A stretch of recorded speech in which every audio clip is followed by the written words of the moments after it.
Hello friends, welcome to my HD classes. आज हम बात करेंगे बिहार में असिस्टेंट प्रोफेसर की भर्ती से संबंधित कुछ बातें। यह भर्ती कब आने वाली है, कब आने की संभावना है, कब से ये भर्ती पेंडिंग में है तथा जो नई भर्ती आएगी उस प्रक्रिया क्या होगी और जो पुरानी भर्ती है उसकी प्रक्रिया क्या थी, क्या वो पिछले प्रक्रिया जैसी होगी जो नई भर्ती आएगी या कुछ बदलाव वगैरह होगा या उसकी कुछ बदलाव की गुंजाइश है, और जो आने वाली भर्ती है उसकी क्या योग्यता होगी, उसका उम्र सीमा क्या होगा, इसके बारे में विस्तार से हम बात करेंगे। अभी जो माना जा रहा है कि जो भर्ती आएगी वो चुनाव बाद आने की संभावना है।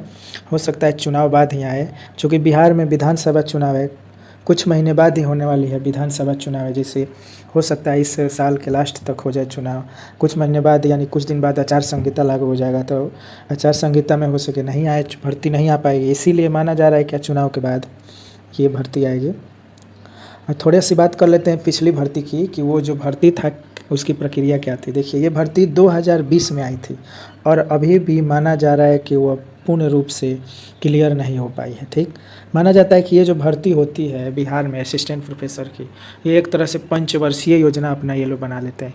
कम से कम 5-6 साल में ये पूरा क्लियर कर पाते हैं।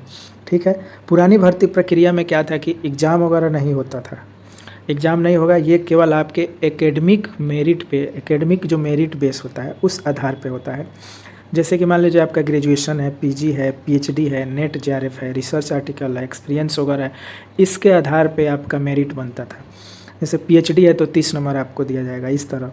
उसके बाद है कि आपका इसमें जो है अनुभव सर्टिफिकेट भी, अनुभव का आधार पे, जैसे आपका 5 साल का अनुभव है तो 1 साल का 2 नंबर जोड़ के मेरिट बनाया जाता था, और रिसर्च आर्टिकल वगैरह का। जबकि संभावना ये व्यक्त की जा रही है कि आने वाली जो भर्ती है उसमें हो सकता है एग्ज़ाम हो, यानी कि एग्ज़ाम लिया जा सकता है। इसमें देखिए, एक पेपर कटिंग के माध्यम से हम इसको समझने की कोशिश करेंगे कि इसमें होगा क्या। देखिए, पहली बात तो इसके थोड़ा हम हेडिंग के बारे में बात करें। देखिए, राज्य में सहायक प्रोफेसरों की बहाली चुनाव बाद होगी। अब ये जो पेपर कटिंग है, जाहिर सी बात है कहीं ना कहीं किसी सोर्स के माध्यम से ही मिला होगा, तभी तो कहा जा रहा है राज्य में जो होगा सहायक प्रोफेसरों की भर्ती वो होगा चुनाव के बाद होगा। तो देखिए, जो राज्य में है, ये पटना हिंदुस्तान का न्यूज़ है, राज्य में बिहार चुनाव के बाद ही विश्वविद्यालय में सहायक प्रोफेसरों की बहाली होगी, क्योंकि अभी तक किसी विश्वविद्यालय ने सहायक रिक्त पदों की सूचना शिक्षा विभाग को नहीं दी है।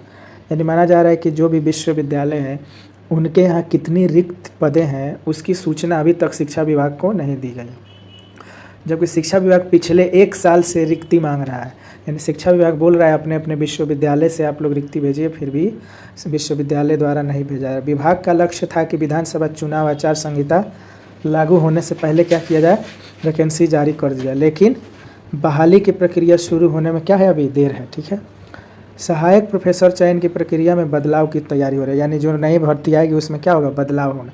बदलाव की प्रक्रिया में अब तक जो तैयारी है इसके अनुसार सहायक प्रोफेसर की नियुक्ति के लिए लिखित परीक्षा के साथ साक्षात्कार होगा। यानी अब एक रिटन एग्जाम होगा, उसके बाद आपका साक्षात्कार होगा। पहले ऐसा नियम नहीं था, पहले था कि आपका मेरिट के आधार पर आपको बुलाया जाता था, फिर एक 15 नंबर का साक्षात्कार होता था। अब जो है कि एक लिखित परीक्षा होने की संभावना है, उसके बाद हो सकता है साक्षात्कार होगा। हालांकि राज्य भवन की सहमति के बाद ही नए प्रावधान के आधार पर चयन प्रक्रिया में बदलाव का अंतिम, यानी कि राज्य भवन के ही सहमति के बाद ही यह जो होगा लिखित परीक्षा होगा कि नहीं होगा, ये निर्णय लिया जाएगा। ठीक है, इसके पहले जो होता था पीएचडी करने वाले 30 अंकों का लाभ दिया जाता था, यानी पीएचडी जो कर चुके हैं उनको 30 अंक मिलता था। तो इसमें जाहिर सी बात है बिना पीएचडी वाले का होता नहीं था, लगभग रेयर केस में ही होता था बिना पीएचडी वाले, क्योंकि 30 नंबर अगर 30 अंक पीएचडी वालों का है तो जो पीएचडी किया है उन्हीं को मिलता था 30 नंबर। नेट जेआरएफ वाले का कुछ फ़ायदा, क्योंकि नेट का 5 नंबर, जेआरएफ का आपका 7 नंबर मिलता था, उससे मेरिट में पीछे रह जाते थे, और पीएचडी वालों का नॉर्मली होता था। तो एक मेरिट बेस ये जो था, मेरिट के आधार पे होने वाला भर्ती था। ठीक है, इसमें बदलाव किया जा रहा है। और एक और हेडलाइन है कि अभी तक 1000 अतिथि शिक्षक हैं पूरे बिहार में, यानी अभी तक 1000 क्या है, गेस्ट टीचर हैं।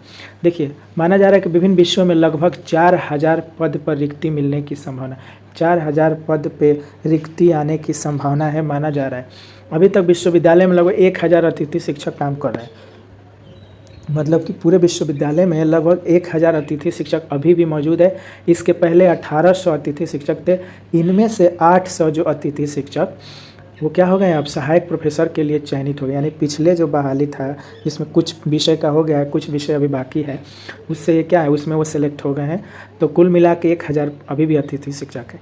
इस बार भी बिहार राज्य विश्वविद्यालय सेवा आयोग के माध्यम से अभ्यर्थियों का चयन किया माना जा रहा है कि इस बार भी क्या होगा, विश्वविद्यालय जो बिहार राज्य विश्वविद्यालय सेवा आयोग के माध्यम से ही क्या किया जाएगा, अभ्यर्थियों का चयन होगा। पिछले बार भी यही किया गया था, पिछले बार भी बिहार राज्य विश्वविद्यालय सेवा आयोग के माध्यम से ही हो रहा था। जबकि उसके पिछले बार जो 2014 में जो भर्ती आई थी वो बीपीएससी के माध्यम से चयनित किया जा रहा था, बीपीएससी।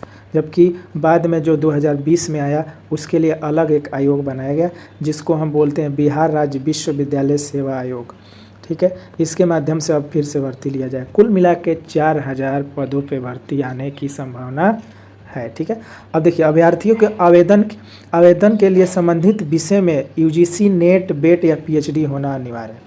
कह रहा है कि जो भी अभ्यर्थी अगर इस फॉर्म आएगा उसमें अगर अभ्यर्थी आवेदन करेंगे तो उसको उसी विषय में यूजीसी नेट बेट या पीएचडी होना अनिवार्य है। यानी कि आप तो नेट हैं या बेट हैं या पीएचडी किए हो। तो देखिए नेट वगैरह तो ठीक है, बेट अभी तक बिहार में हुआ ही नहीं है। तो यहाँ बेट की बात कर रहा है, तो अगर बिहार बेट लेगा तो बेट लेने के बाद ही क्या हो सकता है, भर्ती आने की संभावना है। तो बेट बिहार लेता है तो बेट के बाद ही होगा भर्ती, ठीक है।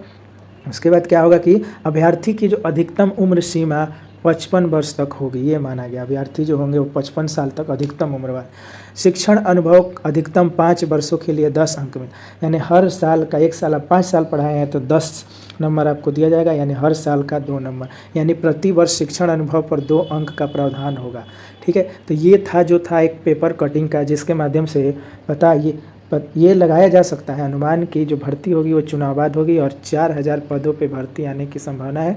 और एक और ज़रूरी चीज़ की हो सकता है कि एग्ज़ाम के माध्यम से ये भर्ती किया जाए, ठीक है। ये सूचना एक था बिहार असिस्टेंट प्रोफेसर को लेकर और पेपर कटिंग के माध्यम से सूचना दिया गया है। अब देखिए आगे जो नोटिफिकेशन आएगा कब आएगा, चुनाव बाद आएगा कि क्या ये भी पंचवर्षीय योजना होगा या क्या होगा, तो इसके बारे में फिर से बात करेंगे। फिर बाद में जब भी कोई नोटिफिकेशन या सूचना आएगा तो आपको बताया जाएगा। और ठीक है, ये सूचना अगर आपको लगे कि हाँ ऐसा है, आपकी सूचना लाभकारी लगा तो वीडियो को शेयर लाइक और दूसरे को भी सूचना पहुंचा दीजिएगा। चलिए धन्यवाद।